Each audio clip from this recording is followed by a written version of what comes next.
ever spent 9 hours at work and felt like you didn't get anything accomplished at all? You're busy all day, but you feel like you're further behind than when you started. Effective time management skills will help you get more things done more efficiently, so you'll feel productive and worry less about being buried by your workload.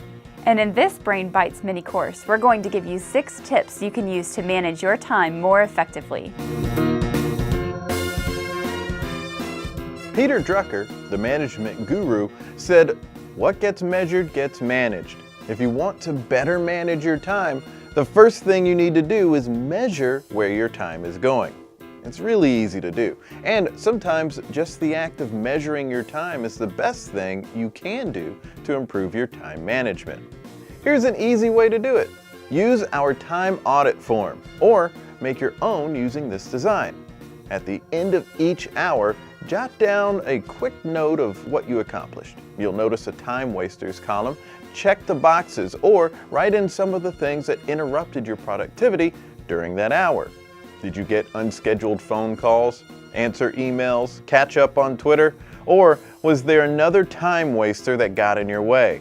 Reading news, making small talk with colleagues, playing a game on your phone, whatever interrupted your workflow or kept you from being as productive as you could have been, add that in the time wasters column. At the end of the week, review the time audit forms for each day. Are there any patterns you notice? Any adjustments you can make to be more productive next week? You don't need to use the time audit all the time. When you feel you have a better handle on your time, set it aside for a while. But when you start feeling out of control, try the time audit again for a few days. Most people can benefit from doing the time audit at least every month or two.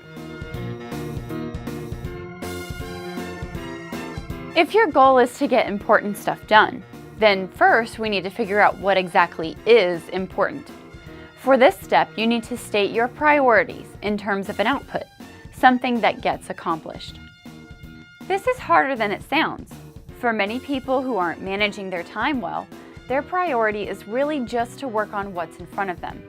Their day is all about answering the emails and phone calls and requests that come to them until it's time to go home. That's called being reactive instead of proactive, and it's usually an inefficient way to work. In Stephen Covey's book, The 7 Habits of Highly Effective People, his very first habit is being proactive, taking charge of your work, your time, and your life. In Tim Ferriss's book, The 4-Hour Workweek, he goes even further, saying that busyness is a form of laziness, something that we might do because being busy makes us feel productive. And maybe it's easier to work hard inefficiently than to tackle the challenge of really reorganizing our work to be more productive. To really take control of your time, you need to start by understanding what's important. On our priorities form or on a sheet of paper, list up to 7 priorities that are important to you right now. If you feel like you have more than 7, then choose the most important ones to work on this week and save the others for later. Remember, priorities are desired outcomes, not to-dos. We'll talk about those in step 4. It's a good idea to revisit your priority list regularly, since some things will change, some projects will finish, others may get added. Your priority list should always be a guide to where most of your work is being directed right now. Now that our priority list is telling us where to focus our efforts, let's think about what we shouldn't focus on. In every job, there are some things that we can control and others we can't. Stephen Covey calls this your circle of influence. It sounds obvious, but to be more productive, we should focus on the things that we can control. For example, maybe you can't control how many emails you get in a day, but you can control how often you check your email. The same may be true of phone calls and meetings. You can't control the requests coming in, but you can control how and when you respond to them.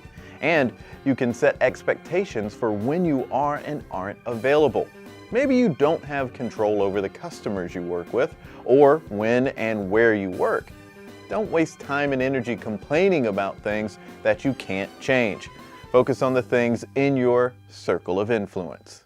So far, we've talked about time audits, priorities, and your circle of influence. In part 2, we'll talk about to-do lists, the 80-20 rule, and time wasters.